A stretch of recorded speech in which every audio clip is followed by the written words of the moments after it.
Hello, fellow listeners. Today on the Why and How podcast, I will have the opportunity to sit down and talk to a good friend and mentor of mine. Carl Wimmer is a former representative for the state of Utah, a former 3-time world weightlifting champion, SWAT captain, and a current police officer, educator, and pastor. Carl has a life story that has both intrigued and inspired me, and I hope after listening, there is something you can take away from his story. Thank you. How's it going, Wimmer? Very good. So I want to say again, thank you for being on here. Oh, this is great. I'm absolutely honored that you could ask. So when I asked you a couple weeks ago, I thought, what's this guy going to talk about? Because you have a fairly extensive background. You're a teacher, right? You still teach at the high school. Yeah, yes. So an Yes. educator. Yeah. You're still the resource officer. Yeah, police officer. And you moved here, it was 2011, right? 2012. 2012. From where? From Harriman, Utah, And just in Salt Lake County. And before you were the resource officer for good old Gunnison, Utah, what were you doing up there? A lot of things, but I was in the Utah legislature, and that was the Utah legislature, and then I ran for the United States Congress in 2012. And so the legislator, that's just like you were a senator? Is that what that means? Representative. Representative, I was in the okay. Utah House of Representatives. And how many representatives there are? There's 75. I didn't know that. Yeah, 75. There's like 420 in the whole country, right? Yeah, yes. Or 422 or something? But in Utah, there's 75 representatives and 29 senators. I think you told me once that did you raise the most amount of money in the shortest amount of time? Is that what you were telling me? I did, yeah. I had broken it's nice, I guess it's a consolation prize, but I'd raised the most amount of money in the shortest amount of time for anyone ever running for Congress at that particular time. Of course, it was just broken this last time. Mia Love and the congressman that's in now, they broke all the records. But yeah, I raised about $500,000 in less than 6 months. That's impressive. To run for Congress. So before Congress, I remember you used to be a SWAT captain? Yeah. So I'm still a police officer now. That's why I kind of hesitated when you asked if I was a teacher. I have really no teaching background. They asked me to teach a criminal justice class because of my law enforcement background. So I've been a police officer for 20 some odd years. But yeah, I worked for West Valley City and before that, South Jordan City. So I was SWAT team leader, not captain, but SWAT team commander or leader for South Jordan City between 1999 and 2004. So for quite a while there. And so is that fairly different? So what's the difference between the SWAT and the police up there, especially in like West Valley? Yeah, it's just a different level of, I don't know if it's a different level of professionalism, but it is definitely a different level of training. All SWAT guys are police officers. Okay, so all SWAT guys are police officers, but definitely not all police officers are SWAT guys. So usually you have to be a police officer for a certain amount of years before you can try out for the SWAT team. And then you try out for the SWAT team, and it's quite rigorous. I mean, usually it's borderline hazing, to be honest. I mean, intense physical fitness stuff, intense mental, very little sleep. If the weather is bad, they love that. They want to try and break you mentally, physically. There's a lot of shooting because, frankly, if you can't hit what you're aiming for, you have no purpose being on SWAT, because your guys are depending on you for their life. And so if you get through all that, then you get put on the list. And when they need SWAT guys, they'll pick from the list if you're still interested, and then they send you to Hell Week, which is a intense 1-week intensive training for SWAT guys. You learn everything there is to know. Well, you think you know everything when you come out there, but you don't. I was reading a book. It's called I can't remember. It's about a guy who goes into the Navy SEALs. He does it 3 times, and I can't remember. And wow. I think he fails the first 2 times, and he finally gets in there. But it sounds a lot like the military. There's a Hell Week and all that good jazz. Yeah, it really is similar. I would never for a second compare what I had to go through to become a SWAT guy to what the Navy SEALs have to go through to become Navy SEALs. I mean, that's a whole new level. That's a whole other level. they have an expertise, and the Rangers and Delta Force, they have an expertise that's, very specialized, and their training is I mean, what they go through is far beyond what I ever had to go through. Yeah. But then again, I guess, if I'm sitting around, shooting the bull with a Navy SEAL guy in the past, I used to say, well, when's the last time you had to use it? Because SWAT, we were using it all the time. Yeah. We were going in on armed guys all the time. We were engaged in combat or combat type situations all the time. It used to didn't be that way, but now that we're in a perpetual state of war as a country, yeah, they're busy. And again, they're on a whole other pedestal. I put them on a pedestal. They're the guys who train us, So when I was on SWAT, I trained under Delta Force. I flew back to Camp Atterbury, Indiana, and trained there for a week under some Delta Force guys. I mean, so we actually at one point trained under some Israeli special forces. A couple Israeli special forces guys came in and did some SWAT training for us. And so it was just kind of just one of those things that you just get the training wherever you can. Yeah. And those guys are the best. They're the best of the best. There's a lot I want to touch on your SWAT experience. There's probably some good stories. And then, but before that, so we got the House of Representative. Yeah. Just a representative, is that what it'd be? Yeah, representative. And you were a police officer, SWAT commander. Yeah. And in your office there at the high school, there's a bunch of weightlifting trophies. Yeah. What's that about? I think that as I was thinking about your podcast and what you told me to kind of prepare for, everything that I ever did comes back to one word. It comes back to passion, finding your passion. And for me, it's never been just one thing. So I was always fairly strong. I was a fat kid. Growing up, I mean, I was overweight. I was made fun of. I was fat. And I got in quite a few fist fights because I didn't like being called fat, and I didn't like being bullied. And to this day, I don't particularly like bullies. But the one thing that I found out fairly early on was that I was strong. And I really didn't know my propensity for strength or my genetics for strength until friends and I would be sitting around bragging about how much we could bench press. And we're talking fourth grade, right? Yeah. And I told them how, I could bench press 100 pounds. And none of them believed me, because I could bench press 100 pounds in fourth grade. And looking back on it now, that's quite impressive. But weightlifting was always kind of a thing for me. There's a point in time in my life where I was a Golden Gloves boxer. And after I realized that was not going to take me to professional boxing or to the Olympics, I gave that up and focused heavily on weightlifting. Mm-hmm. And I remember the first time I bench pressed 300 pounds. I thought I was the top of the world. And then I hit 400 pounds. And I thought, man, I don't know anybody who can bench press 400 pounds. I mean, without steroids, that kind of thing. And I didn't take steroids because I was a police officer, illegal. And then I hit 500 pounds. And it just was a progression. But after I hit my first 400 pounds, I knew that I had a talent for it. So I started entering competitions. And between 1999 and 2008, I won 3 world titles. Ooh, and so where were these, where'd you get these titles at? Like, were they in the United States? Yeah, for the most part, the world championships are held in the United States.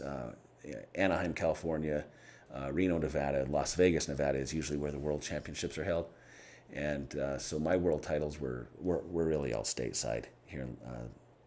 And it was in the bench press and in the deadlift. I also really loved the squat, but the squat is what eventually did me in and forced me to retire. So what did you remember your weights, like your maxes? Yeah, my best bench press was just under 600 pounds. Oh. So it's like 3 of me, 4 of me. And I right as I say here, I weigh about 235 pounds. But when I was competing, I was going I'd go about 290. I would diet down to 275, and I'd compete at 275 pounds. And my best deadlift was embarrassing because I could bench almost as much as I could deadlift. But my best deadlift was right around 600. 600. Yeah. And so, yeah. These noodle arms haven't been to the gym, so I'm just like, you said you could do 100 pounds in fourth grade, and I'm like, I'm feeling a little shamed over here. I'm like, so that's quite a life, so how old were you when you first entered into weightlifting, did you say? So professionally? Yeah, competitively, I entered my first competition in 1999. It was just a local little bench press competition that didn't mean anything, but it was so exciting for me because I hit 400 for the first time at that competition. And that was in 1999, which would have made me not quite 30, I guess. I was born in 75, so you do the math. So all those guys out there with dad bods still have a chance? Yes, absolutely. Not even 30 yet? Well, absolutely.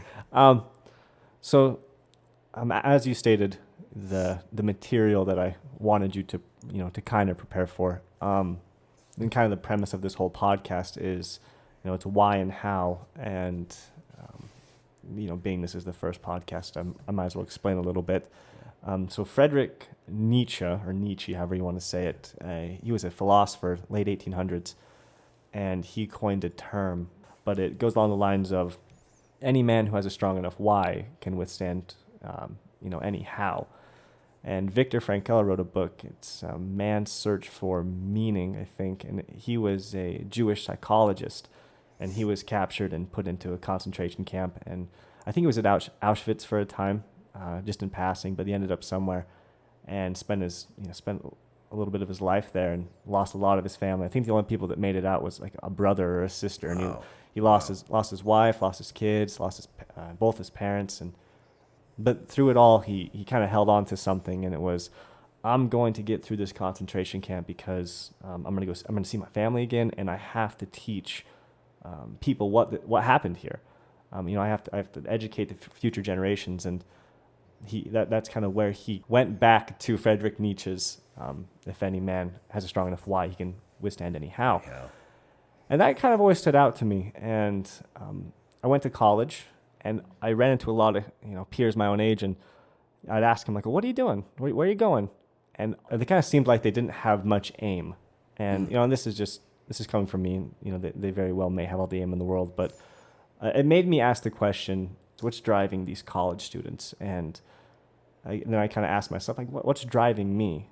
And I dealt with some things in the past that kind of led me to want to deal with humans, deal with psychology, but like everyday stuff. I'm like, what is my meaning? What is pushing me to do all of this? And are these college students and even high school students, are they lacking in this? And it kind of took me back to the Friedrich Nietzsche and Viktor Frankl saying, any man who has a why can withstand any how. I'm like, what is my why? And what is a significant why? What is something that I could implement into my life that when I'm dealing with something, I think to myself, how am I going to deal with this? I can look back and like, this is why I am going to get through this.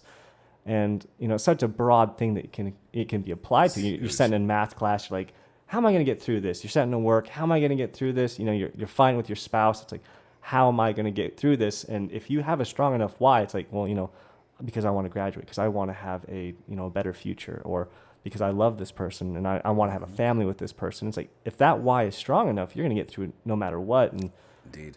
And so that led me, I'm like, what would someone else have to say? What is their why? And I thought there are so many different whys. Oh yeah. Everyone's going to have a different one. And absolutely. And that was kind of the golden aha moment. I'm like, everyone's going to have something different to say. And, if I interview a CEO, they're going to say, something along the lines of business. And if I interview a psychology professor, they're going to say something along the lines of psychology. And like, philosophy. I'm just going to interview them all. So that's amazing. Who better to start with you and your life story? And so I would like to begin with the first question. And I know the podcast is titled Why and How, but I always forget the what. But what, why, and how is kind of a mouthful for a podcast. But right. You kind of already touched upon it. And so you think that passion is something that if implemented into people's life, or if they kind of strengthened it, or if they had it, it would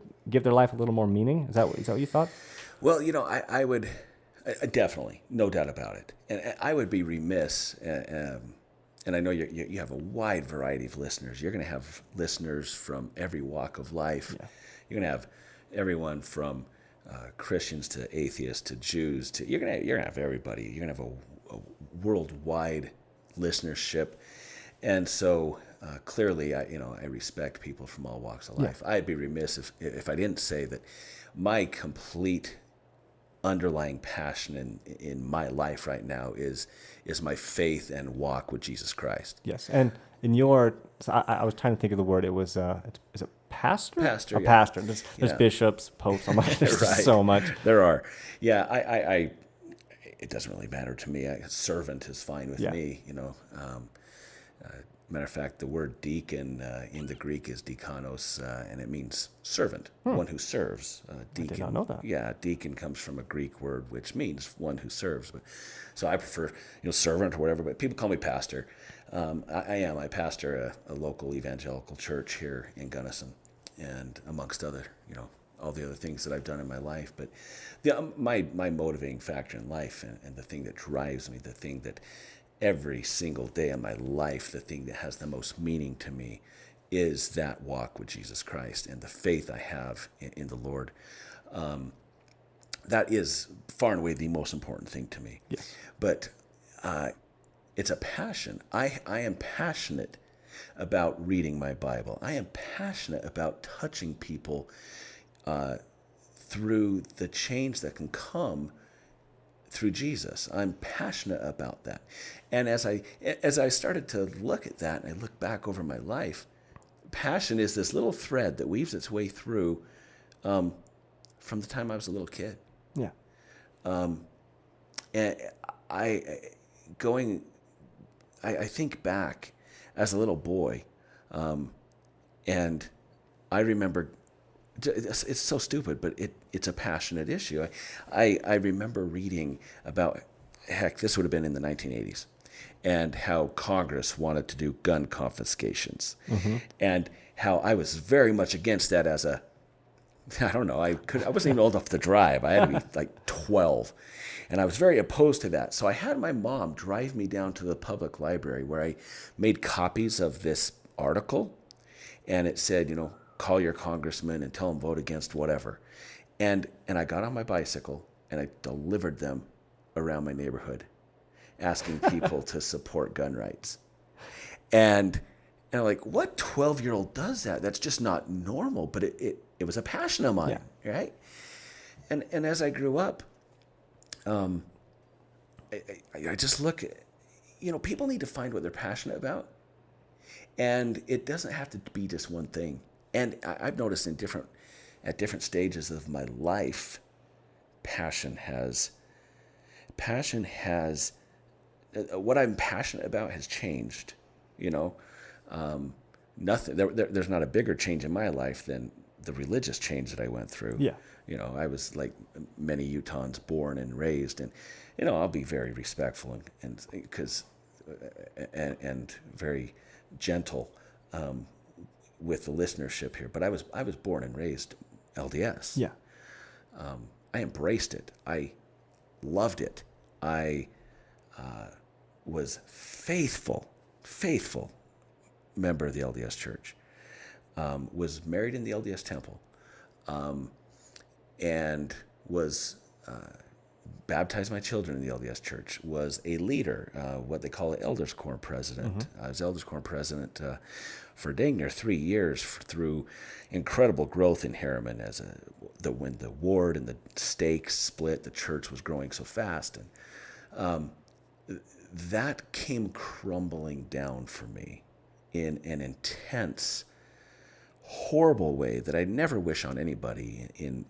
Towards the end of 2012, when I came to ultimately, again, with all due respect, realize that what I'd been taught to believe just simply wasn't true. Yeah.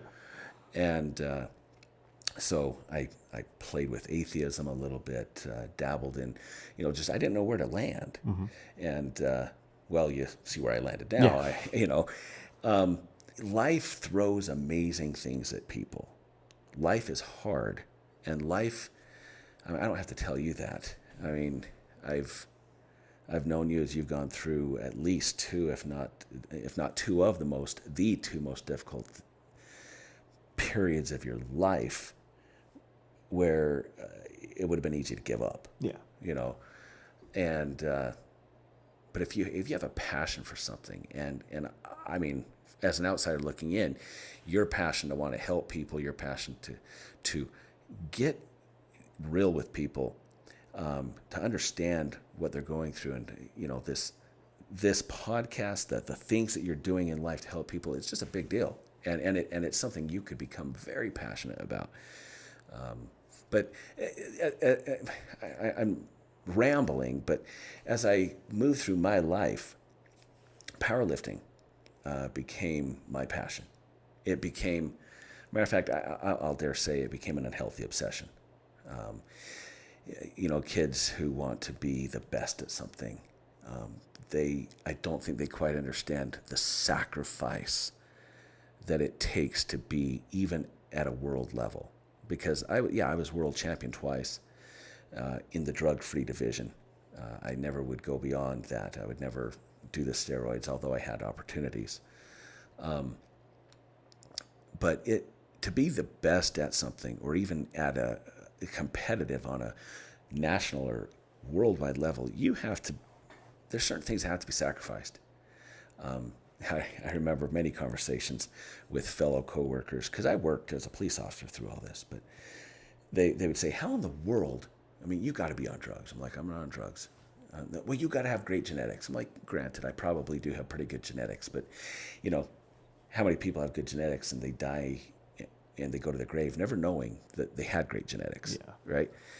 I'd tell them, look, here, I'd say, what's your workout program look like? And like, oh, I get pumped up in January and I work out really hard. And then February comes and I'm still good. But then maybe March, some things come up and maybe I get sick and I miss a workout here and there. And then summertime comes, and you know how busy summer is. And then, of course, the holidays are always hard and this, that. And then I would tell them, I say, okay, I understand that. For me, between 1999 and 2008, I could count on both hands, with fingers left over, the amount of workouts I missed. Ooh, Think about that. So you work out when you're sick? I work out when I'm sick. I broke my finger during one of my workouts. Matter of fact, there's a scar there. Your listeners can't see it, but there's a scar on my middle finger.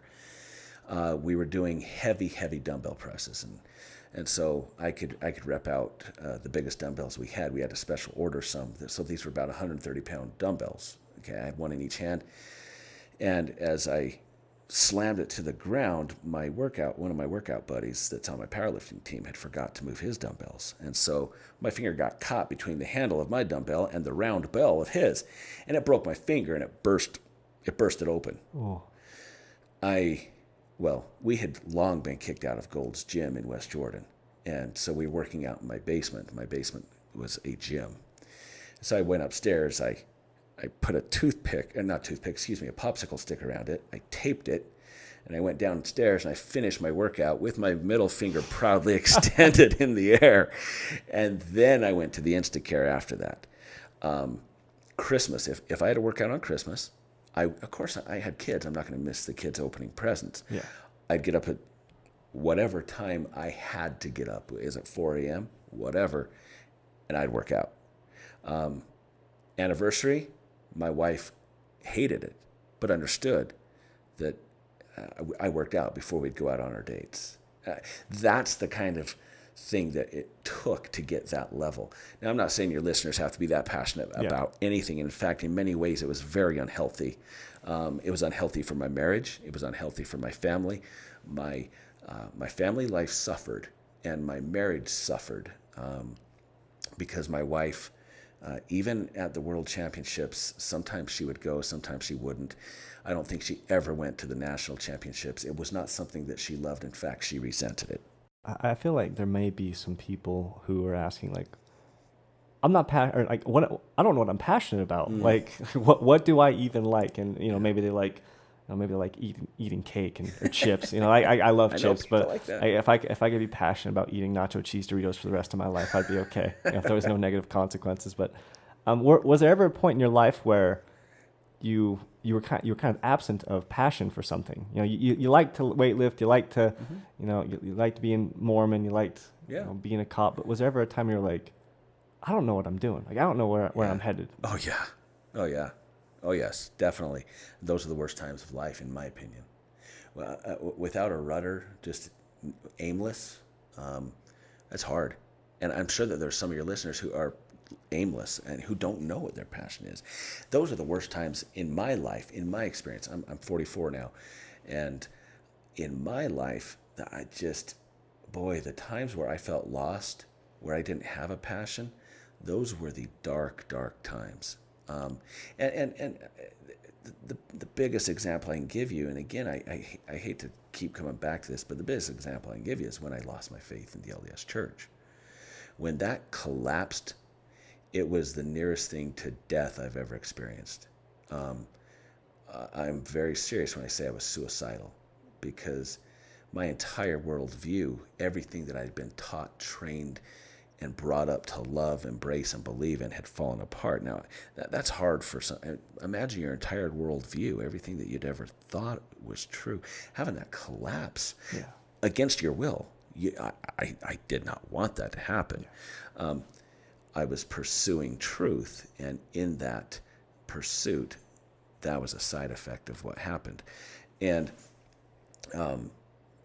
yeah, there was definite devastation and there was definitely a lack of passion at that point. There was just a lot of anger and a Yeah. lot of heartache and a lot of sorrow, which I filled. I filled with my relationship with Jesus Christ.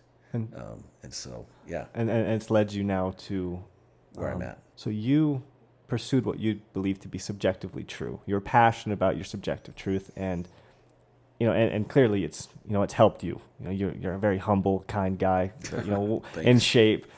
You make a positive impact on this community, and Thank you. you go out and you teach people what you believe to be beneficial. Yeah.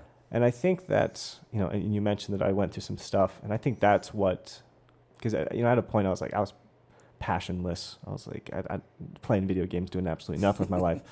But what I did find joy in was, there were some. I think there's some things in everybody's life where they feel it's it's good, and and we're not talking just like doing drugs or speeding, but there's things that almost altruistic, Yeah. like good things that you just feel good about, and things that people want to teach other people. And I think that's where you are. You're very altruistic, teaching these people what you believe to be true, and not only just true, but if they implement it into their life, it would make them better. And that's where I came from. I was like, Yeah. that's where I found my passion. Was like, I don't know much, but what I do know, what the good things I do know, I want to teach these people these things. And it kind of was a bridge until I really found that. I guess that is psychology, but it was a bridge for me until I really understood what I wanted to do. Yeah. So I think that, even weightlifting, I think, and being a police officer and a representative, I think all of those things you can tie, and even an educator can be tied into teaching. Yeah, yeah. Well, it's funny because looking at my own life, and you mentioned being a police officer. There was people say, "Hey, why did you want to be a police officer?" And I wanted to be a police officer for so long, I cannot remember why. I can't remember a time ever that I didn't want to be a police officer. In fact, when I got married, I was moving, all my crap out of my parents' house into our new house, and I came across this journal, and it's just a teeny little kid's journal. It even has tiny little kid art, so it's obviously made for a young child. And I open it, and I'm going through it, and in kindergarten, it has a thing that says, "When I grow up, I want to be," and then it has little check boxes that you could check, and then there was a place you could put other.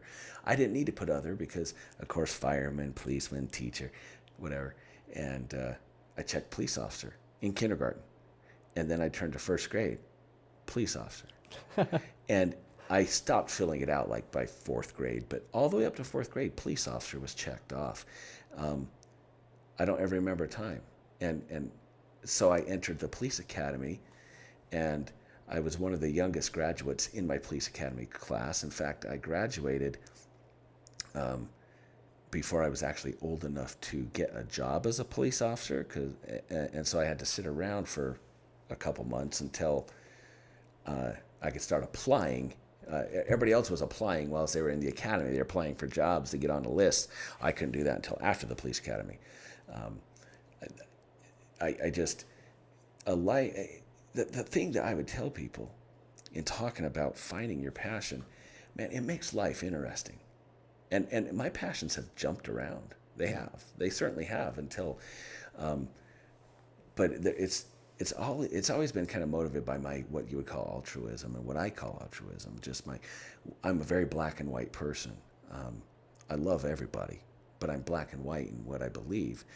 And so what's funny is that when I decided to run for the legislature,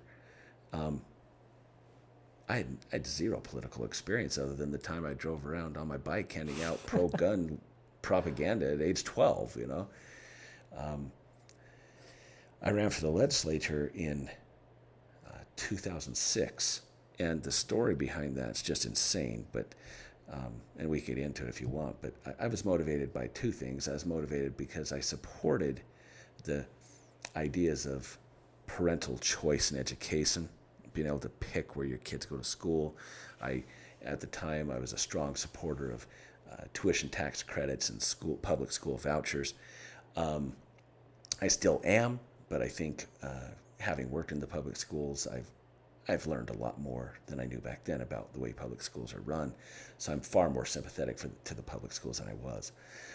And then, most importantly, is I was passionate about sex offenders, increasing the penalties against child sex offenders, child predators. One of the things that I have a history in, and one of the things that I did for a time was investigate child sex crimes. Mm-hmm. And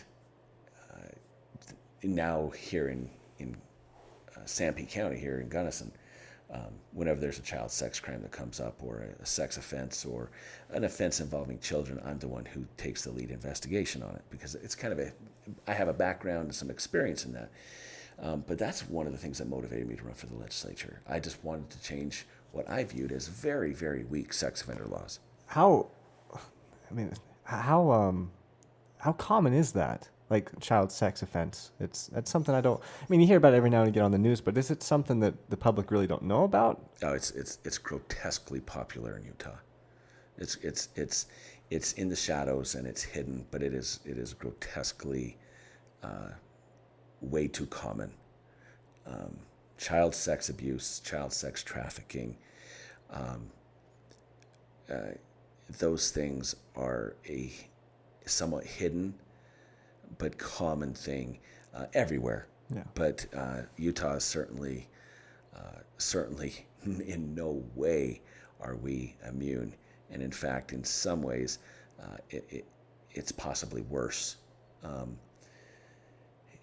I've investigated some things that are just horrendous. It's always as an investigator, it's always the child sex. It's the things that involve children that keep you up at night. After all these years, if there's a couple cases that stand out in my mind that wake me up and haunt me. So you're working with kids every day. Yeah. Middle school, correct? Do you do anything with the elementary school? I do, yeah. So all three. I'm all three schools: elementary, middle school, high school. Is there anything, like a common motif you see? So before we begin with that, you're with the youth court as well, right? I am, yeah. So is there a common thing you see with kids that they're all struggling with, ones that are typically in and out of trouble? Is there a common factor? Yeah, like a common factor, yeah.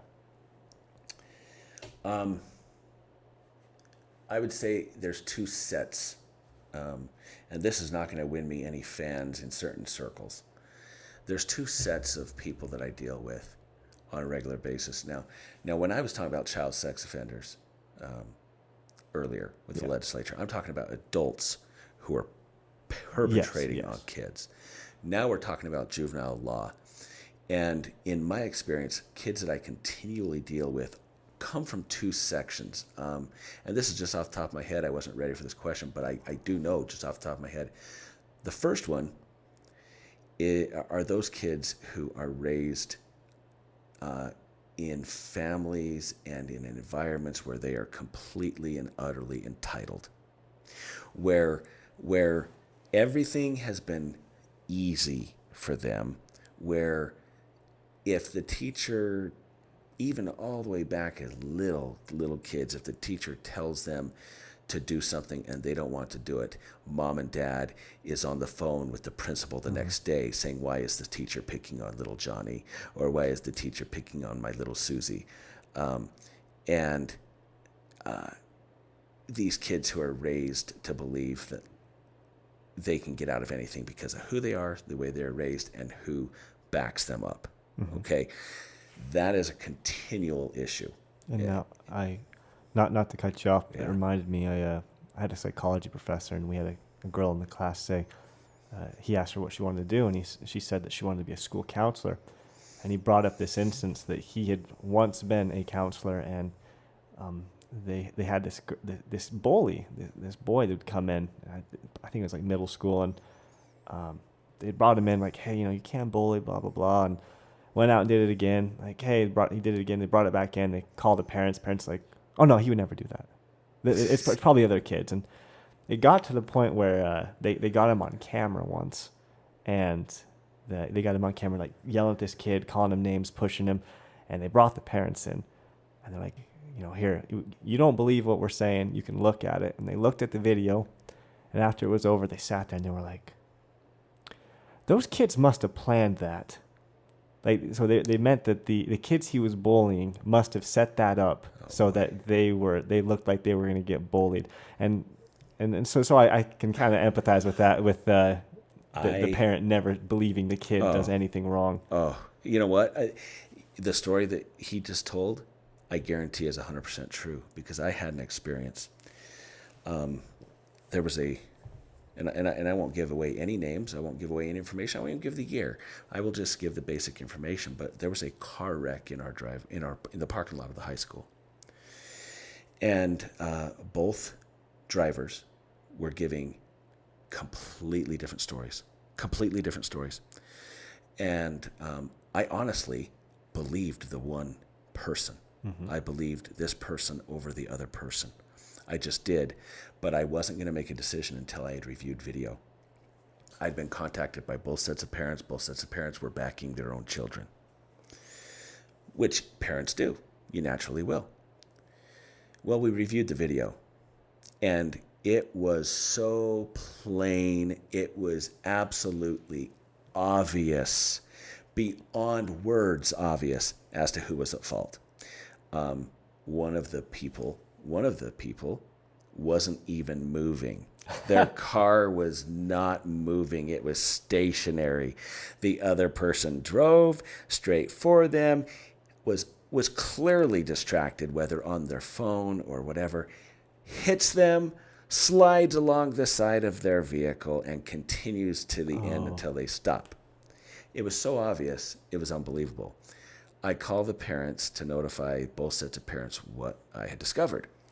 The parents of the person at fault says, are you sure of that? Are you sure? I'm like, yes, I'm absolutely certain. Are you sure? I'm like, yeah, I have the video. Matter of fact, I'm going to save it. Why don't you come in and watch it? And the wife said, well, I want to talk to my husband first. I'm like, absolutely.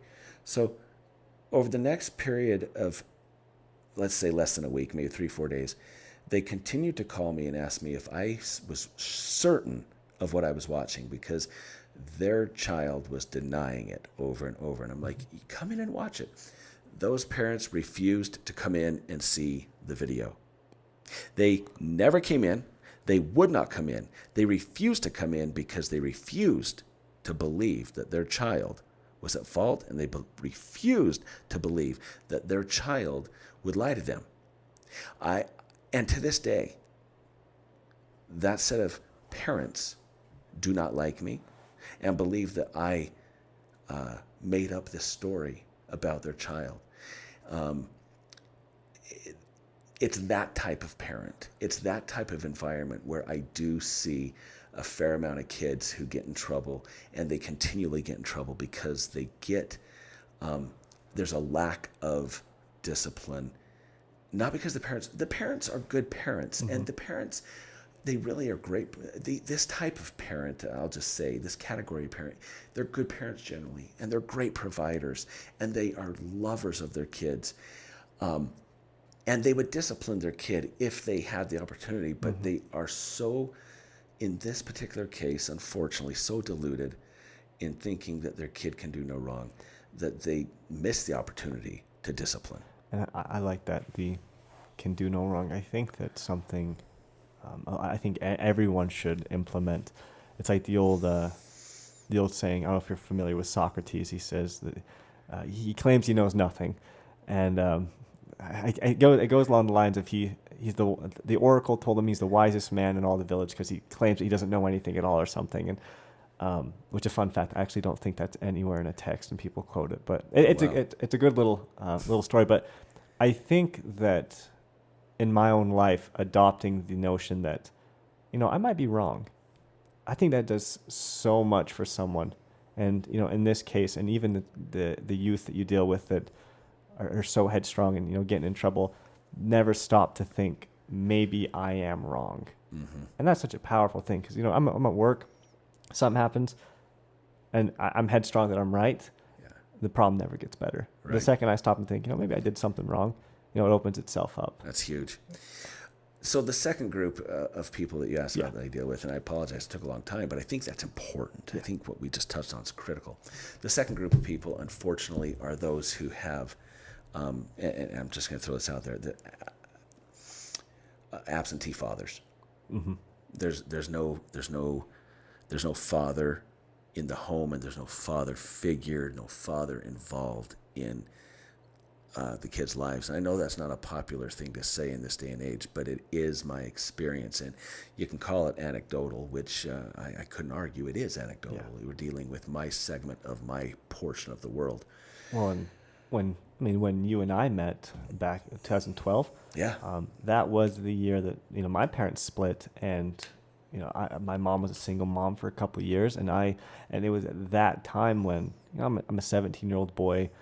I can pretty much get away with whatever I want because mom tells me no. I'm just gonna okay, screw you, mom. I'm gonna leave. Yeah. And she's not gonna do anything. She's working two jobs at the time, and I'm like, I have no father there to discipline me. Right. That is when I really went off the deep end, and I think I missed probably half of my junior year of high school because I was just there was no one there to discipline me. And it's not, we're probably gonna get into the cultural appropriation where it's the father doesn't have to do the disciplining, but in a small town like this, just that was kind of the norm that we grew up with. Absolutely.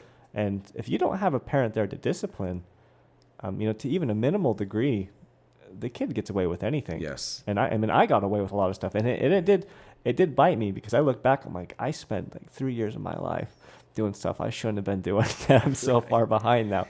Yeah. So I can relate to that, and so maybe two anecdotals.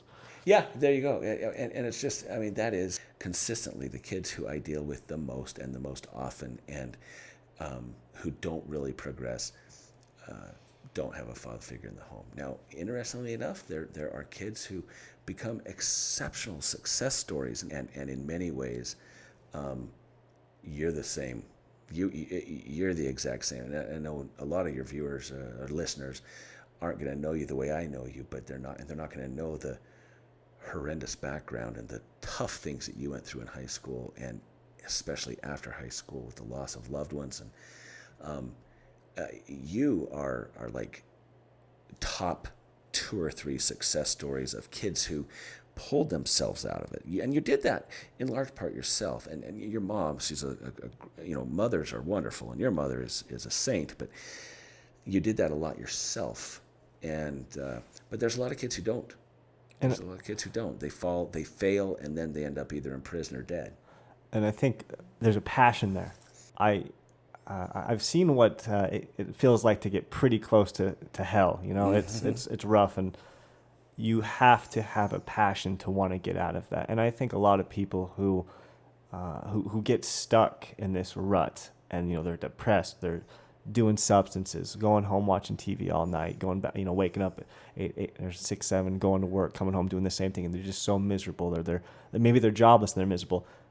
It's because you got to have, and it's hard. You got to have a passion to get out of that. Like, you really got to have a want to change your life, and it's such a hard thing. Your why has got to be very big. Yes. Your why has got to be big, even if you don't know precisely what your why is at the time. Your why has to be big. Yeah, I think it should be. I mean, maybe a good why is, I just want to be better tomorrow, and I think that's a good baby step, because that's where I was at the point. There was would have been late fall of 2016. The year that all my life tragedies went down. But I went up to a hotel up in where Richfield is, and got a nice little hotel, and I was like, I'm going to go drink myself to death, and it was a futile attempt. No way it would have worked. But I woke up that next morning, and I thought to myself, like, I can do this again and again and again, and maybe one of these times it's going to work, or I can do something about it. And that's really when it clicked in my mind. I'm like, I am the only one that is going to get myself out of this hole, regardless of who put me in the hole and what life threw at me. Because what happened to me, 80% of it wasn't fair. It was just life thrown at me. The other 20% was bad decisions. But it's like, it's got to be 100% good decision to get myself out of this. And so I think that's something that could be applied to people. It's just, you got to get yourself out of your own mess, and it's hard. It is hard. And I never grew up I never grew up like you did, But life is tough. That's the thing. Life is tough, and it's more complex and complicated for the younger generation than it ever was for me, and it's getting more so. And I think that people need to find their purpose. Okay, I always encourage people, find your purpose in Jesus Christ. But if you're not going to do that, find a purpose elsewhere. Find your purpose that helps you to live a good life. Interestingly, one of the times that I lost my purpose was after losing my race for Congress. See, there was a time where I was an exceptionally popular politician in Utah. People in this small town where we live now, they don't know this, but for the most part, because I came here for anonymity. I came to Gunnison for anonymity. I wanted to get away because, every once in a while kids will find out that I have a Wikipedia page. They're like, "Hey, Wimmer, you got a Wikipedia page?" I'm like, yeah. And it's whatever. Got like the picture of you with your mustache, I think, still. Just the mustache. Yeah. My mustache at one time had its own Twitter page. I don't know who the heck did that. Somebody that didn't like me. Well, we'll just say you look like people could see you now 1,000 times better. 1,000 times better. I don't know what I was thinking with that mustache, but those were my powerlifting days, so I was fat. Powerlifters don't care that we're fat. Powerlifters, bodybuilders, they're similar, but the difference is we would call them Barbie dolls, right? And they'd call us fat. We'd make fun of them because they couldn't bench their body weight. They'd make fun of us because we're going to die of a heart attack. And I'm much more healthy than I was then. I really am. I'm in a lot better physical condition, although I cannot bench press. I can bench press half of what I could then, but I'm in a lot better condition now. But when I lost my race for Congress in 2012, here I was on the top of the world. I mean, I was so certain I was going to win that I was picking curtains out for my office in D.C. I mean, I had all the people behind me. Senator Mike Lee had endorsed me. Senator Ted Cruz, who ran for president, he helped to organize a fundraiser for me in Washington, D.C. It was a Google, who usually backs Democrats, but Google was supportive of me. I mean, just all these people, Club for Growth, Freedom Works, all these groups were supportive of me. The NRA, they had not endorsed yet, but they had given me an A+ rating. They heard about the 12-year-old story. Then Of they course were they did. Of course they did, yeah. And then I lost. I mean, I was going back there. I was on the Glenn Beck TV show 3 different times. When Glenn Beck was on Fox, I was on his show 3 different times. I was on with Judge Napolitano. I was on CNN. I had a lot of airtime, a lot of FaceTime. People knew who I was, and I lost anyway. And I think it was a God thing. Okay, that's people say, oh, that's unfortunate. Well, I praise God for it. I think it was a God thing. But when I lost that, I really lost my passion, because here's what had happened is I'd fractured my spine in powerlifting, and I couldn't lift like I was. And that was depressing. And so my next kind of what took its place as a passion was politics. And then I lost. I'm like, wow, where am I? What? I mean, this is when you're laying on the carpet face down and just wondering, where is your life? What's going on? And I really wanted to get away. Losing Congress was awful. It was awful. And because all of my life plans had come from that. My wife and I were like, here's what we're going to do with our life. Here's what we're going to do. And here's where we're going to go forward. We're going to move to Virginia. We're going to live in Lynchburg. Whatever. We'll back and forth. Not Lynchburg, excuse me. Alexandria. We were going to live in Alexandria. But when I lost, I was lost. And there's nothing worse than that. And I know your people can relate to not knowing what direction to go in life. Where am I going to go? What do I do? Why am I even here? Why am I even living? So we moved to Gunnison to get away from the media, to get away from the news. It didn't necessarily work, because within a year, I had left the LDS church, and only in Utah would this ever happen. But if you look in, I think it was November of 2013, front page of the Salt Lake Tribune, ex-Representative Wimmer, God led me away from Mormonism. That's the headline, because the media just had an infatuation with me. Mm-hmm. And in Utah, someone who's well-known that leaves the church, I wanted to leave quietly. It didn't happen. It was on the front page of the Salt Lake Tribune. I wanted to crawl under a rock and die. But it was to God's glory. It all worked out. And it worked out great. But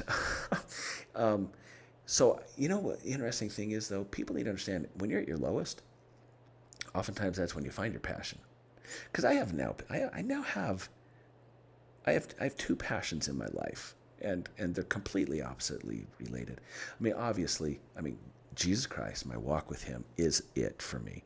But as an offshoot to that, my family, my love for my wife, my marriage is the best it's ever been, ever. My wife is a Christian, and she walks with the Lord, and her life is great. My entire family, it's just, stuff is good for us right now. But there's one thing I want to point out. The things happen, and you have to be ready for them. I still remember this day. I have a passion for something that is not religiously related, and it's track and field. Okay, you knew that was coming up here. Okay, track and field, I never ran track and field. I never did it in my life, not once. But it saved my life. And can I tell you the story? Yeah, of course. Okay, so after I lost my race for Congress, I'm fat. I'm not as strong as I was. I could still bench press maybe 480 pounds. But I remember when my bench went under 500, my life, so much of who I was wrapped up in how much I could bench press. It's so stupid. I was fat. I was unemployed because I had left police work to run for Congress. In the middle there was a big public display of me going to Las Vegas to become the head of the Republican Party in Las Vegas, the political director, and that fell through within 24 hours, and it was all over the news. It was so embarrassing. I just wanted to die. And I'm laying there on the ground, and I'm moping around the house for weeks. And my daughter, who's in 4th grade, she hated the fact that I was this mopey guy. I was no longer her happy dad.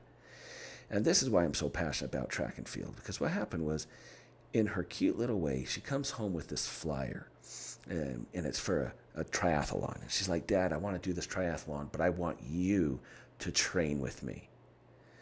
I'm like, I knew exactly what she was doing. She just wanted me to be happy again. I'm like, fine. I'm like, let's go. And I'm like, I'm going to run this little girl into the dirt. I was fat and out of shape, but I'm going to run this 4th grader, 9-year-old into the dirt, and I'm going to make her wish that she never asked me. So we went running one evening, and I knew I was running her into the ground. I knew it, and I was dying. I was dying. I gave it my all. We get home, and I'm dead. And I'm laying on the ground, just coughing and gagging. She walks up to me, and my wife took the picture of this. It's forever cemented in my life. She comes up to me and says, "Dad, next time you don't have to take it so easy on me." And I'm like, oh crap, I'm in trouble. Well, I kept exercising with her, and ultimately she ran a mile at 9 years old. She ran a mile in 6 minutes and 30 seconds. There's a lot of men that can't do that. Yeah. And the meet director came up and said, "That your daughter?" I'm like, "Yeah." And he says, you ought to look at maybe her get some training.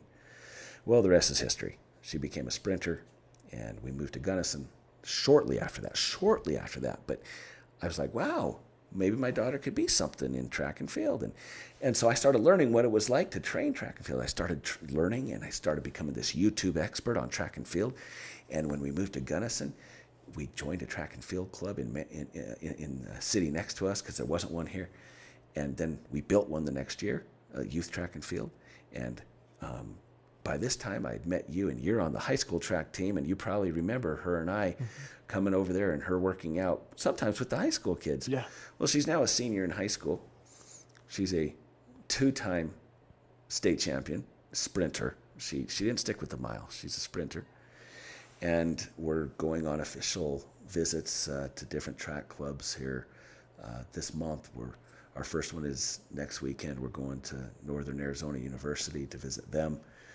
There's several colleges looking at her. Track and field saved my life. It did. And you think, well, that's stupid. No, it's not, because it was my passion. I wouldn't care if it was basket weaving. Okay? Yeah. Whatever it was that brought me to life from depression, whatever it was that brought me from the depths of hell to light again, to life and awakeness, it wouldn't have mattered what it was. It was a passion that I could grasp onto again. And I've been passionate about track and field ever since, even though I'm fat. So what stood out to me was when you said that you're fat with a mustache laying on the floor, broken back, lost Congress. But it's funny that you relate to track and field because, in the beginning of when I, was passionless, it was around the time I was running track and field, and I think it opens up a vacuum when you're lost. It's like it's a vacuum. You lose. You lost Congress. You broke your back. Now there was nothing there. You're looking for something, and in your instance, you adopted track and field. You adopted something. There's many things you could have adopted, like basket weaving. A lot of positive things. Yeah. A lot of negative things. I think that's what happens with a lot of people who get lost is they get thrown, curveballs and knuckleballs, and they just get thrown right at you. And some of them are good, some of them are bad, like cigarettes or video game addictions, whatever you want, pornography addictions. But there's good ones. There's running. There's teaching. There's going back to school. And I think when that vacuum opens up, what we should really focus on is trying to focus on the good things, the good aspects. And when I was in high school, I very easily could have focused more on track, and I probably could be running. At my freshman year when Coach Hanson showed up, he was pretty impressed with me. And at that point, I remember the first time he met me, I was crawling on my hands and knees on the track because I drank a McDonald's Frappuccino 10 minutes before practice. My life was a mess, man. But yeah, looking back, if I was smoking and drinking at the time, I was not taking care of my body at all. And if I would have allowed something else to fulfill that vacuum, actually busting my butt at track, then it'd be a completely different story. Well, and I hate to pile on because, in life, there's nothing worse than regrets. Yeah. What keeps you up at night when you're in your 40s, and even now you think this way, but I promise you this: when you get a few more gray hairs like I have, you're going to have certain things in life that you regret, and it's the regrets that haunt you late at night when no one else is awake, and you're sitting there thinking, man, I wish I would have done this, or I wish I would have done that. So I don't want to haunt you with this, but I will tell you this. your natural talent in track and field, I'm a certified coach now. I know what I'm talking about when it comes to sprinting. Looking back and remembering the way you ran, your natural talent could have taken you very far. And Yeah. and so along the lines of that, I saw a picture on the internet and it said, hell is when you're lying on your deathbed and you meet the version of yourself that you could have been. And I was like, oh, that hit me. Like the version of yourself you could have been if you would have followed all those passions. Yeah. You didn't spend 150 hours playing video games that one summer. Well, that's the one thing I cannot. I will say this: my life has never been boring. I mean, looking back, I have been a world champion powerlifter, a SWAT team leader, police officer. I still am. A politician in the Utah House of Representatives. I mean, who's done that? Not that many people. Who's been a world champion powerlifter? Not that many people. Yeah. I'm a pastor. I'm an evangelical Christian pastor. I'm a track coach. There's just so many of these weird things. So many things I've done. My wife, who's quite introverted, she says, "You've sure made life interesting." I'm like, well, it's just because I get bored. Yeah. I get bored. I get bored. I never in a million years thought I'd stay in this town as long as I have. Ever. But, now I'm 2.5 years away from retirement, and so I'm going to see it through. And then you'll probably see the U-Haul in front of my house. So side note, how much sleep you get? Not nearly enough because I'm currently in my master's degree program. You got your associates. Congratulations. I got my bachelor's this year. And so, yeah. We're on our way. We're on our way. I'm much older than you. I'm old enough to be your dad. As a matter of fact, I look at you as one of my, I'm proud of you as a young man. I'm proud of you I just love you like a son. And not that your listeners need to know that, but it's true. And, you got your associates. I got my bachelor's this year, and I'm in the master's program now. And as soon as I have my master's degree, it'll coincide with me retiring from law enforcement. And then it's see you later. Well, it'll be a sad day when you leave. So. I don't know where I'm going, but somewhere that has a beach. I've never seen the ocean. You never seen the ocean? No, I need to. We'll have to fix that. I think that's a good place to stop. Yeah. I think that's good. Passion. So, hey, thank you so much, Carl. It was a pleasure having you on. Hey, man, you're a good man. This is a great thing you're doing, and your listeners benefit because of what you're doing. And so God bless you. God bless what you're doing here. Hey, thank you so much. Yeah. Hello, fellow listeners. This is your host, Caleb Miller, and welcome to After the Podcast. This is a time where I briefly look over the things that either myself or my guest misunderstood or misrepresented while talking today. The first thing that I would like to address is the number of representatives in the House of Representatives. I stated that there are somewhere around 420 or 422. It turns out that there are actually 435 representatives. Secondly, I also brought up a book that I could not remember the name of. This book is called Can't Hurt Me by David Goggins. For any of you who are interested in books that talk about the stories of people who went through adversity and came out on top of the world, not only better, but stronger than they ever imagined, this book is for you. And once again, I would like to thank all of my listeners. I hope that you guys can hear from me again soon. Thank you.